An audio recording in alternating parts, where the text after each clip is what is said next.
There can be no doubt, leadership is what separates a place of work from a place to work. But what makes a good leader? Welcome to OnPoint, a thought-provoking podcast on leadership. It's for leaders. It's by leaders. Here are your hosts, Jim Livingston and John Nielsen. Hi, welcome to OnPoint. My name is Jim Livingston. And my name is John Nielsen. So John, one of the questions we often get asked is, does money motivate? And I want to get your opinion on this in a minute, but before I do, I want to be clear with everyone on exactly what motivation is. So in its simplest form, motivation is energy. It's the energy you put into achieving something or accomplishing something, or the energy you put into getting away from something or avoiding something. So the big question, does money motivate? No. But, and there were phases in my life where it was important to me to earn some money to fulfill some needs. And I remember when I took my first corporate job, I was living somewhere in the outback, no bus, no train, nothing. And I really had to buy a car to get to work. And in that situation, money was important for me to put enough savings aside to buy that car to be mobile. But at the end of the day, it was clearly not motivating. It was just suiting my need to be able to go to work. And you know, you've actually summed it up really well, which is it suited a need. Money was an ends to a means. Absolutely. Right? It enabled you to fulfill a need. And this is the point, is that everyone is motivated by different needs at different stages of their lives. And these needs change. And for some people, they're more intense than they are others. But this is really the key, is we're not motivated by money, we're motivated by needs. Right? And no one really has summed this up as well, I don't think, as other than Abraham Maslow. Mm-hmm. And if you think back, I'm sure everyone's aware of Abraham's model, but there's Abraham's pyramid. So the basic needs are, air, food, water, shelter. Without these things, we cease to exist. Second level of needs is security, that feeling safe, financially safe, emotionally safe, psychologically safe. Third level is belonging, feeling like you belong to something, like feeling like you're loved, that you're part of something. Fourth level is esteem, and now esteem is actually broken into two parts. The lower half of esteem is the need for recognition from others, and the upper sort of half of esteem is the need for recognition of self. So it's really about that self-love at the top and self-appreciation at the top, whereas below is more the ego and status that you get from others. And the very top level of the pyramid is what's called self-actualization or growth, which in a lot of cases is about giving back. And the interesting thing about Maslow's model is that although it's often represented as a pyramid, Maslow never drew it as a pyramid. These needs are constant, they're always there. The difference is that at different stages in our lives, these needs become more intense. Right? So if you think back throughout your career, what were some of the needs that you sort of, experienced, and how did that sort of impact you? Yeah, so after finishing my education, my first thing was really to go out and find a cool job, what I considered cool at that time. And it was really career, grow, to establish myself, to show the world, my friends, my family, I can do something with what I have learned. And that was quite interesting. So I got really into this working because I learned, wow, this is giving me a lot of satisfaction, confirmation, and there's so many opportunities, and that was very motivating for me to grow in my job. So that's how it started, yeah. And it was really career and family. Yes, I had a simple apartment, but that was it. It was really work which matters to me most. So were you motivated by the learning, acquiring new skills, or were you motivated by showing other people what you've learned? I would say it was a mixture, but I think for quite big time it was about proving to others that I can do something. And I'm saying I was very selfish, but also in the sense, world, look at me, I can do this. Yeah, because I moved country, I moved from Denmark to Germany, didn't speak the language. I had a lot to prove, yeah, and I showed the world that I could learn fluent German. But the point is, it was a little bit about me first, but it gave me a lot of fulfillment. I was so proud when I can say I speak 2 languages. Yeah, so it's kind of interesting how it evolved. I look back to my career. I mean, when I came to Singapore 22, 23 years ago, it was, the first 2 or 3 years was all about work. It was work, work, work, work, work. And then I went through a stage in my life where my needs completely changed. I went from being, focused on my career, on learning and growing, to being focused on, being Mr. Popular. Wanting to win the popularity contests.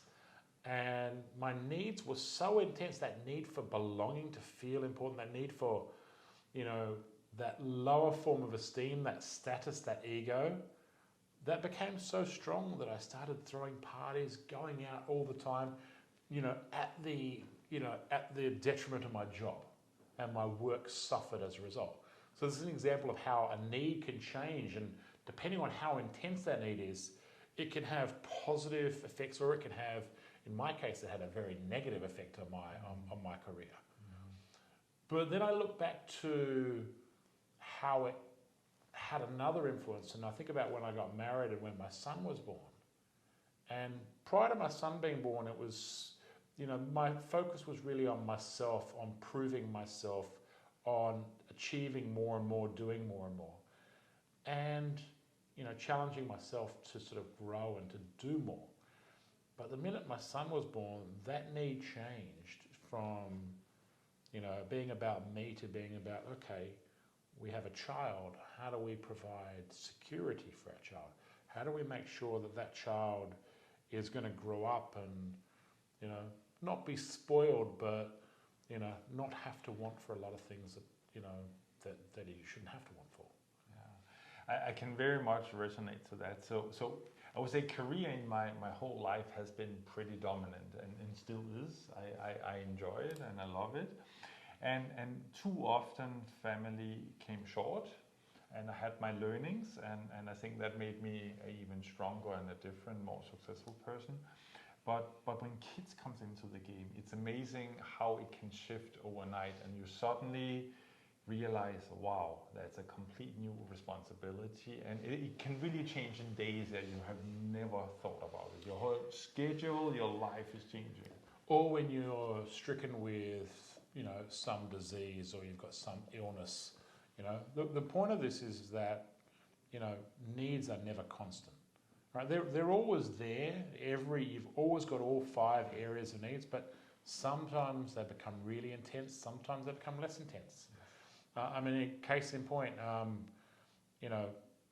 young manager said to me the other day that he couldn't understand why a 50-year-old person who works for him doesn't want to work long hours and wants to go home early, and isn't interested in career progression. The guy's in his later ages. He's got family. He's achieved financial security. He doesn't need money. He enjoys doing his job. He enjoys his job, and that's part of what he drives him. But what's really important to him is that need for that that work-life balance and being able to spend time with the family. Yeah. And these things happen so many times in my corporate life. Managers came to me and quite surprisingly say, "Hey John, I want to have a conversation with you about can I relocate?" Yeah, because something happened in my life. Yeah, my parents are in a situation, they need me, I want to be there, and it came like a surprise. And luckily I was working for a company where we were quite flexible and allowed a lot of things. But that is how important, and the best thing about that employee was so motivated by that situation that we could support him and really be close to the family, so his needs being there to support them was covered, and he could cover the need of the company and his career. So it really good story in that situation. So here's the interesting thing. Organizations really, and if you think about organizations that have really understood that, Google, Apple, a couple of examples, but make sure we're paying people enough to meet their most basic of needs. Google, Apple, for example, provide food and meals to their employees in the office. So, really think about, are we giving people enough to make them, fulfill those most basic needs? One. Secondly, are we giving them security? I mean, job security. Do they feel, physically safe in the workplace? Are they emotionally safe? Do they have, do they really have that psychological safety in the workplace? This is something else organizations need to consider. Thirdly, are we making our employees feel like they belong to something bigger? Do they feel like they have a say? Do they feel like they're involved? Or do they just feel like they're another number on the board? Yeah. Fourthly, create opportunities for people to grow, learn, develop, to challenge themselves, to learn new stuff. Daniel Pink might call it purpose, autonomy, and mastery. But are we giving people those opportunities to meet those needs for sort of self-esteem that they have? And then lastly, are we giving people the opportunity to give back? It could be a CSR initiative. One organisation I work with, Barter Shoes, has the Barter Children's Program, which is a great initiative, which is a volunteer initiative that they run around the world, helping out children around the world.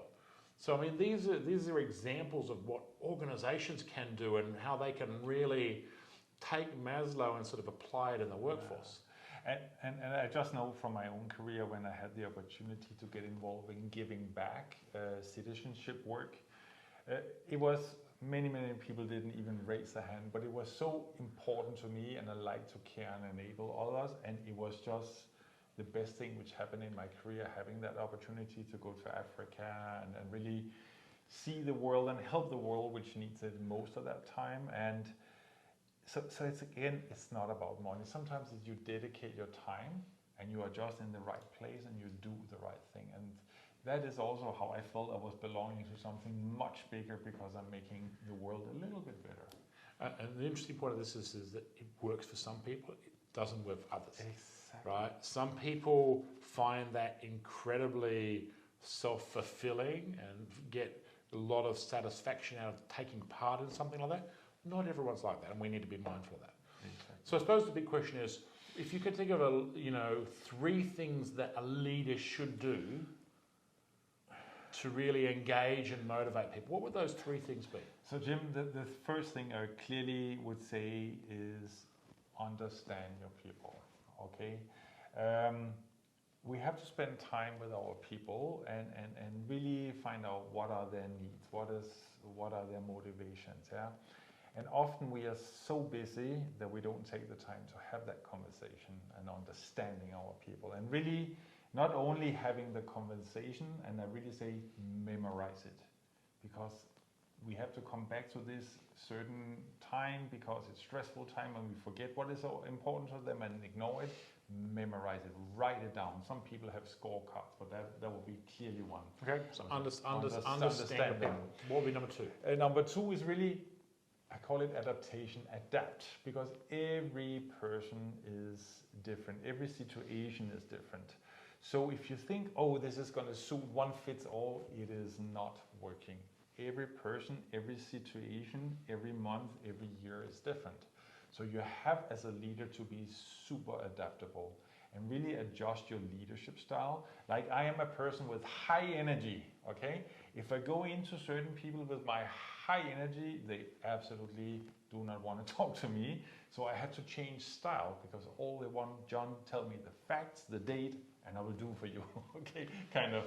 So this is very important, that people are different, and because I enjoy being an energizer, does not mean that everybody enjoys it, and that's a very great example. It's interesting. I had a leader ask me the other day, he can't understand why people aren't all motivated by this one thing that he was doing. Exactly. And this is the point, is everyone's different and their needs are different, and you cannot apply one size fits all to motivating. It just does not work. Yeah.